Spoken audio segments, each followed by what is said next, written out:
Hello hi ಎಲ್ಲರೂ ಕೂಡ ನಮಸ್ಕಾರ. ನನ್ನ ಇವತ್ತಿನ ಒಂದು ವಿಡಿಯೋ ನಾನು ಈಗ ಸ್ಟಾರ್ಟ್ ಮಾಡ್ತಾ ಇದ್ದೀನಿ. ಸೊ ನಿಮ್ಗೆ ಈಗಾಗಲೇ ಗೊತ್ತಾಗಿರ್ಬೋದು ತಮ್ಮನೇಲಿ ನೋಡಿ. ಸೊ ಎಸ್, ಹೆಣ್ಮಕ್ಳು ಕುಗ್ತಿದ್ರೆ ಕುಗ್ತಾನೆ ಇರ್ತಾರೆ ಅನ್ನೋದು ನನ್ನ ಇವತ್ತಿನ ಒಂದು ವಿಡಿಯೋ ಸ್ಟಾರ್ಟಿಂಗಿಂದನೇ ಹೇಳ್ತಾ ಬರ್ತೀನಿ. ಯಾಕೆ ಏನು ಅನ್ನೋದನ್ನ ಎಂಡ್ವರೆಗೂ ನೋಡಿ, ನಿಮಗೆ ಗೊತ್ತಾಗುತ್ತೆ ಯಾಕೆ ಈ ಮಾತನ್ನ ಹೇಳ್ತಾ ಇದ್ದೀನಿ ಅಂತ. ಸೊ ಯಾವ ವಿಷಯಕ್ಕೆ ನಾನು ಈ ಮಾತನ್ನ ಹೇಳ್ತಾ ಇದ್ದೀನಿ ಅಂತ ಅಂದರೆ, ಯಾವುದೇ ಒಂದು ಕೆಲಸ ಆಗಲಿ, ಏನೇ ಒಂದು ಕೆಲಸ ಆಗಲಿ, ಯಾರ ಕಡೆಯಿಂದನೂ ಸಪೋರ್ಟ್ ಸಿಗಲ್ಲ. ಸೊ ಆವಾಗ ಹೆಣ್ಮಕ್ಳು ಏನು ಮಾಡ್ತೀವಿ, ಸೊ ಮೆಂಟಲಿನೂ ಕುಗ್ತೀವಿ, ಫಿಸಿಕಲಿನೂ ಕೂಡ ಕುಗ್ತೀವಿ, ಯಾರು ನಮ್ಮ ಕೈ ಸಪೋರ್ಟ್ ಮಾಡಲ್ಲ ಅನ್ನೋ ಒಂದು ಕಾರಣಕ್ಕೆ.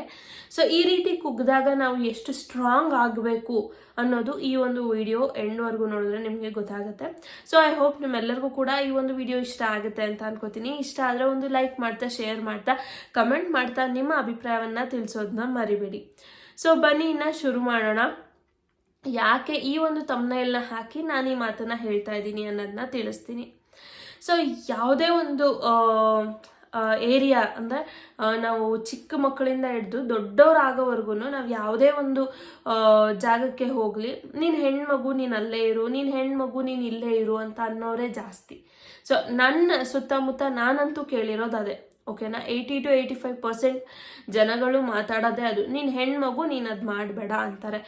ಎಲ್ಲೋ ಲಕ್ಕಿ ಪುಣ್ಯ ಮಾಡಿಬಿಟ್ಟಿರ್ತಾರೆ ನೋಡಿ. ಸೊ ಅಂಥವ್ರ ಮನೇಲಿ ಮಾತ್ರ ನೀನೇನು ಮಾಡ್ತೀಯೋ ಮಾಡು, ನಾನು ಸಪೋರ್ಟ್ ಮಾಡ್ತೀನಿ ಅಂತ ಅನ್ನೋರು ಒಂದು ತುಂಬ ಅದೃಷ್ಟವಂತರು ಅಂತ ಅಂದರೆ ತಪ್ಪಾಗಲ್ಲ. ಸೊ ನಾನು ಏನು ಬೆಳೆದು ಬಂದಿದ್ದೀನಲ್ಲ, ಸೊ ಅಲ್ಲಿ ನಾನು ನೋಡಿರೋ ಥರ ಅಂದರೆ, ಸೊ ನೀನು ಹೆಣ್ಮಗು, ನೀನು ಯಾಕೆ, ನಿನಗೆ ಯಾಕೆ ಅನ್ನೋ ಕ್ವೆಶನ್ ಮಾರ್ಕ್ಗಳೇ ಜಾಸ್ತಿ. ಸೊ ನಾವು ಅಂದರೆ ಇವಾಗ್ಲೂ ಈವನ್ ಟುಡೇ ನಾನು ಏನು ಮಾಡ್ತಾ ಇದ್ದೀನಿ, ಬಿಸ್ನೆಸ್ ಮಾಡಬೇಕು ಅಂತ ಅಂದ್ಕೊಂಡು ಎಲ್ಲ ಸ್ಟಾರ್ಟ್ ಎಲ್ಲ ಮಾಡಿ ಎಲ್ಲ ಮಾಡ್ತಾ ಇದ್ದೀನಿ. ಸೊ ಅದಕ್ಕೂ ಕೂಡ ಅಷ್ಟೇ ನನಗೆ 100% ಸಪೋರ್ಟ್ ಇಲ್ಲ. ಯಾಕೆ ಅಂತ ಅಂದರೆ ಹೆಣ್ಮಗು.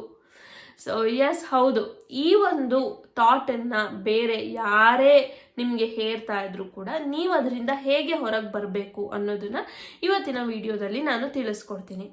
ಸೊ ಮೇಯ್ನಾಗಿ ನಿಮ್ಗೆ ಹೆಂಗೂ ಗೊತ್ತಿರುತ್ತೆ, ಸೊ ಅವರು ಅದನ್ನು ಅಪೋಸ್ ಮಾಡ್ತಾರೆ ಅಂತ.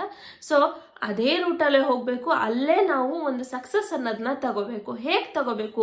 ರನ್ ಆಗೋದು ಲೇಟ್ ಆಗುತ್ತೆ, ಆ ಕೆಲಸದಲ್ಲಿ ನಮಗೆ ಯಶಸ್ಸು ಅಂತ ಸಿಗೋದು ತುಂಬ ಲೇಟ್ ಆಗುತ್ತೆ. ಸೊ ಪರವಾಗಿಲ್ಲ, ವೆಯ್ಟ್ ಮಾಡೋಣ.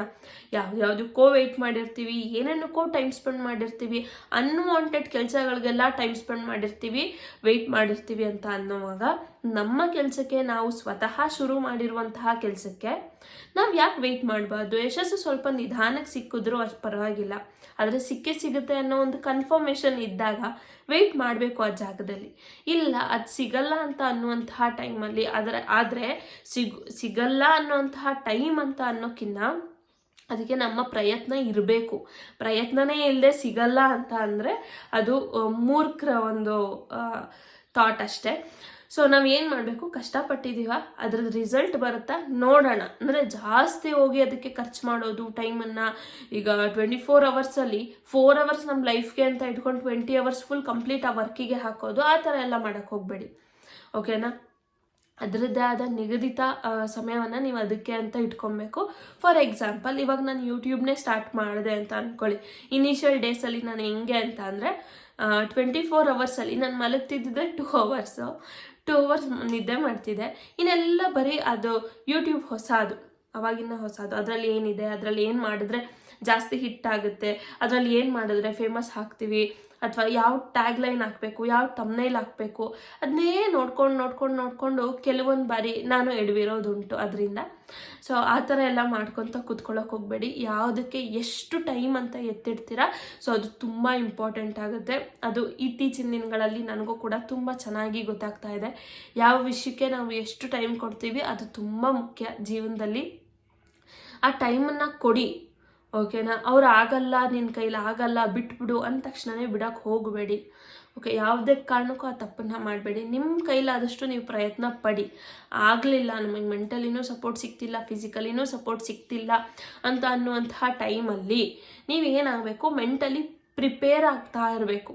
ಮುಂದೊಂದು ದಿನ ನಾನು ಇದನ್ನು ಮಾಡ್ತೀನಿ ಅನ್ನುವಂಥ ಪ್ರಿಪ್ರೇಷನ್ ತಲೆಯಲ್ಲಿ ಇಟ್ಕೊಂಡು ಆ ನಂತರವೇ ನೀವು ಬಿಡಬೇಕಾಗುತ್ತೆ. ಸೊ ಇದು ಹೆಣ್ಮಕ್ಳು ಎಲ್ಲೋದ್ರೂ ತುಣಿಯೋದು ಯಾರೂ ಬಿಡಲ್ಲ ಅಲ್ವಾ. ಸೊ ಎಸ್ ಹೌದು, ಈ ಒಂದು ಪ್ರಿಪ್ರೇಷನ್ ಟೈಮ್ ಏನಿರುತ್ತೆ ಇದನ್ನು ಮಾಡಿಕೊಂಡು ನೀವು ನಿಮ್ಮ ಲೈಫಲ್ಲಿ ಮುಂದೆ ಬರಬೇಕು. ಅದು ಆಗಲಿಲ್ಲ ಅಂದರೆ ಆಗೋದೇ ಇಲ್ಲ, ತುಣಿತಾನೇ ಇರ್ತಾರೆ ಯಾರೇ ಆದರೂ ಅಷ್ಟೇ. ಈಗ ಫಾರ್ ಎಕ್ಸಾಂಪಲ್ ನನ್ನ ಬಿಸ್ನೆಸ್ಸಲ್ಲೂ ಅಷ್ಟೇ. ಹೆಂಗೆ ಅಂತ ಅಂದರೆ, ಚಿಕ್ಕ ಎಕ್ಸಾಂಪಲ್ ಕೊಡ್ತೀನಿ, ನಾನು ಎಕ್ಸಾಂಪಲ್ ಕೊಡ್ತೀನಿ. ಅದನ್ನು ಕೆಲವ್ರು ನೋಡ್ತಾನೆ ಇರ್ತಾರೆ, ರಿಲೇಟಿವ್ಸು, ಫ್ರೆಂಡ್ಸ್ಗಳು. ಸೊ ಹೆಂಗೆ ಅಂತಂದರೆ, ಅವಳಿಗೇನು ಕಮ್ಮಿ ಇತ್ತಪ್ಪ, ಇದನ್ನು ಸೀರೆ ಮಾರೋ ಒಂದು ಇದಕ್ಕೆ ಬರಬೇಕಾಗಿತ್ತ ಅವಳು ಅಂತ ಅಂದಿರೋ ಜನಗಳು ಉಂಟು. ಸೊ ಅದಕ್ಕೆಲ್ಲ ತಲೆ ಕೆಡಿಸ್ಕೊಳಕ್ಕೆ ಹೋಗಲ್ಲ, ಯಾಕಂದರೆ ಅವ್ರು ಯಾರು ನಮಗಾಗಲ್ಲ. ಸೊ ಅದಕ್ಕೋಸ್ಕರ ತಲೆ ಕೆಡಿಸ್ಕೊಳಕ್ಕೆ ಹೋಗಬಾರ್ದು. ಹೆಂಗೆ ಅಂದರೆ, ಫ್ರೆಂಡ್ಸ್ ತುಂಬ ಚೆನ್ನಾಗಿ ಎನ್ಕರೇಜ್ ಮಾಡೋರು, ಹೊರಗಿನ ಜನ ನೋಡಿದವರು ನಿಮ್ಮನ್ನು ಈ ಥರ ನೋಡಿದೆ, ತುಂಬ ಚೆನ್ನಾಗಿ ಬರ್ತಾಯಿದೆ, ನೀವು ಮಾಡಿ ಅಂತ ಅಂದಿರೋರೇ ತುಂಬ ಜಾಸ್ತಿ. ಅದೇ ಮನೆಯವರು ನಿನಗೆ ಯಾಕೆ ಬೇಕಿತ್ತು, ಯಾಕೆ ಗಂಡ ತಂದಾಗ್ತಿದ್ದಾರೆ ತಾನೇ, ನೆಮ್ಮದಿಯಲ್ಲಿ ಇರಬೇಕು ತಾನೇ, ನಿನಗೆ ಯಾಕೆ ಬೇಕು ಅದು ಅನ್ನುವಂತಹ ಜನಗಳೇ ಜಾಸ್ತಿ. ಅದರಲ್ಲೂ ರಿಲೇಟಿವ್ಸ್, ತುಂಬ ದೂರದಲ್ಲ ಹತ್ತಿರದ ರಿಲೇಟಿವ್ಸ್ಗಳು ಈ ಮಾತುಗಳನ್ನ ಆಡಿರೋದುಂಟು. ಸೊ ದಯಮಾಡಿ ನೀವು ಬೇರೆಯವ್ರ ವಿಷಯಕ್ಕೆ ಹೋಗಬೇಡಿ, ಬಂದವ್ರನ್ನೂ ಬಿಡಬೇಡಿ ಅಂತ ಹೇಳ್ತಾ ಈ ಒಂದು ಮೋಟಿವೇಶ್ನಲ್ ವಿಡಿಯೋ ಹಾಕಬೇಕು ಅಂತ ಅನ್ನಿಸ್ತು. ಸೊ ಅದಕ್ಕೋಸ್ಕರ ಹಾಕ್ತಾಯಿದ್ದೀನಿ. Thank you so much.